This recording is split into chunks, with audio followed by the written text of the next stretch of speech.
going on, guys? Welcome to another episode of Smash JT. Ubisoft stock is plummeting. After they announced Assassin's Creed Shadow and showing off the initial trailer of it, the community did not take too well to it, and that's putting it nicely. Now, let's start with the positives. It is currently number 10 on trending on YouTube, and it does have nearly 6 million views in just a couple days, which is very impressive even for a very hated thing. But then you look at the likes and dislike ratio, and oh my god, they're getting destroyed. Currently, as of recording this, 241,000 likes, and that's almost doubled with the 444,000 dislikes as of right now. And it only seems to be picking up speed. Translating that over to the stock market is not a good look for the company itself since that happened. And it's trying its best to recover right now, but I'm looking at the situation more like another reminder of get woke, go broke mentality, proving once again to stop doing stuff like this. Hit that subscribe, give me a like, and check out SmashJT.com for the full article breaking down Ubisoft stock plummeting because of Assassin's Creed Shadows. The reveal, which introduced Yasuke, a supposedly historical figure who was an African slave in Japan, as the main protagonist of the game, and it sparked quite a bit of controversy among gamers and critics alike. And while I'm not going to get too far into the details about who Yasuke was and why this is super controversial, I already talked about that in my previous video, we're talking about the fallout from it right now. So a quick TLDR is they kind of took a guy that wasn't really a samurai and tried to play it off like he was because they wanted to do everything they possibly could to put a black person in a game, which pissed off everyone in Japan, first off, but most people around the world were not taken to this at all. Ubisoft was so indoctrinated with their woke line of thinking that they almost thought, yeah, totally normal inside this building while we create the game. The rest of the world is totally going to think the same we do, right? According to Grums on Twitter, so IGN promotes the Assassin's Creed Yasuke was a samurai myth, citing the official historian that the game consulted with.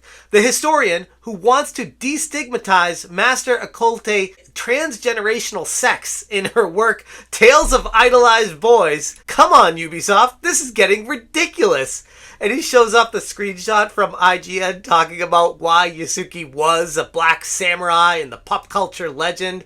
And then it shows the quote-unquote expert that was hired by Ubisoft, who is literally, based off of everything I'm reading here, a straight-up psychopath when it comes to trusting anyone about anything. But this is who Ubisoft went with as their expert. Alright, let's go with that. And Ubisoft showed off their pricing structure for this game that just bowled people over with the opposite of excitement. Most people who had any kind of interest in this game quickly turned off when they saw the pricing structure, very similar to what Ubisoft is doing with their new Star Wars Outlaws game, where they have 4 different tiers of the game. Try to hang with me on this PowerPoint chart showing how Ubisoft will go bankrupt. First off, the regular base vanilla game is $69.99. They are starting with the $70 price tag just for the base game. And this is coming from Ubisoft, who leaves things out of a game just to add them in later and charge more for them. Keep that in mind. The Gold Edition has the base game, pre-order bonus, the season pass, and of course you can get the game 3 days early and show all your friends, hey, I got the game early. We're getting close to double the price. $40 more on top of the $70, like that's like over 50% of the cost of the game on top of the base game to get a season pass that is cut content that could have been in the original game, in addition to playing the game 3 days early. $40 more for that. But no, it doesn't stop there. The Ultimate Edition for $130. Base game, pre-order bonus, season pass, 3 days early access, and the Ultimate Pack. Whatever the hell that is. Oh, congratulations, you got the Ultimate Pack for spending $130 plus tax. So, I don't know about you guys, but in California, that's approaching $150 for a game. A game that is starring a black slave being passed off as a samurai because you need to be indoctrinated into Ubisoft's all-accepting culture of their workplace. That's kind of what it comes down to. But don't worry, the reason why the pricing structure is so ridiculous is because ultimately we all know what Ubisoft wants you to do at the end of the day. They want you to buy the Ubisoft Plus monthly access subscription because everything is going to subscriptions. The same company that said they don't think gamers should own the games. They want you to own nothing and enjoy what you can of what they give you. And be happy with that because that's what you get if you buy into this platform. They want to be able to sell that to the shareholders. Look, shareholders, look at all the people joining our Ubisoft Plus platform program. This is where the money is. This is the future of our company, getting everyone into our system, into our environment and our ecosystem and keeping everyone there. But reality is, gamers, at least people that I know, who have any slight interest at all in playing this game, would sign up for Ubisoft Plus just to play the game and then cancel it within a month or two of signing up for it. It does not have the staying power. There's no reason to be paying upwards of $20 per month to play Ubisoft games and rent them.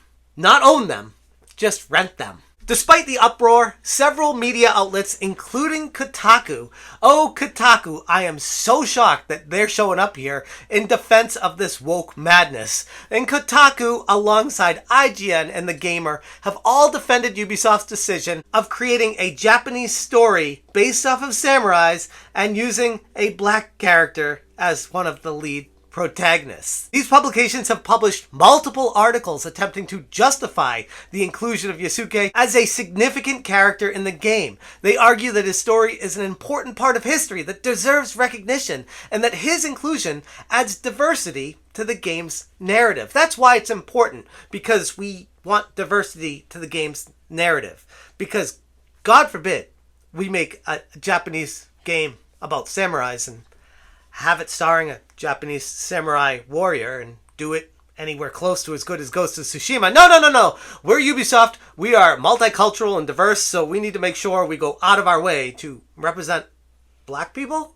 It's just a very odd decision. Manga Lawyer on Twitter said, Ubisoft claims that there are more than enough games with white characters, but the game is set in Japan. Asians are white now? Peak Ubisoft racism. And this is quoting the article, senior writer for Assassin's Creed Shadows declared, there's more than enough games out there with white men as the only playable characters. Let's do better. Let's do better by inventing a story in a place culturally that does not have any historical significance for black people.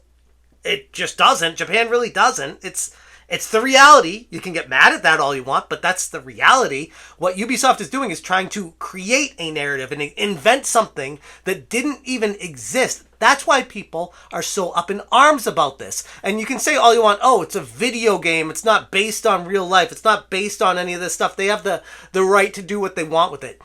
They do, but you can't say that the game is based on real life stuff, based off a historically accurate figure of history, and then make up and be very liberal with the changes you make in the story to make them more prominent than what they really were. Forbes had a great article going over why Japanese fans are puzzled that Yasuke is in Assassin's Creed Shadows, and it discusses lots of different perspectives from Japan and why many gamers over there are, understandably, very confused by the design choices over at Ubisoft. This is what happens when a company goes full woke. When they embrace inclusion and diversity to the point of singling themselves out and excluding everyone else to make their own stories and narratives the way they want to, it actually has the opposite effect of their intended design. It's something that I talked about in a previous video, and if you haven't seen that, definitely check it out. Ubisoft's decision to feature Yasuke in Assassin's Creed Shadows has undeniably stirred a significant amount of controversy in the gaming community. The immediate financial impact, as evidenced by the sharp decline in share prices, indicates that the backlash is more than just a vocal minority. It raises important questions about cultural sensitivity and historical representation in video games. If you want to make a fantasy game and do whatever the hell you want with it, have at it. But when you start pushing a narrative based supposedly on real life events, you better make damn well sure that what you're doing is at least somewhat accurate. Because when you start straying from it, and especially start doing stuff like this, people aren't stupid. They start to notice. Eyebrows get raised and share prices go down. I'm going to leave it there, but before I go, make sure you check out my End Kotaku petition, which once again, Kotaku shows up here with another one of their narratives that they're trying to spin in their agenda for full wokeness. It's pretty blatant and straightforward. If you haven't signed that petition, I strongly encourage you to do so. I will link that in the description below, along with the Smash JT article. Thank you guys so much for watching, and as always, you stay smashing. Smash, change,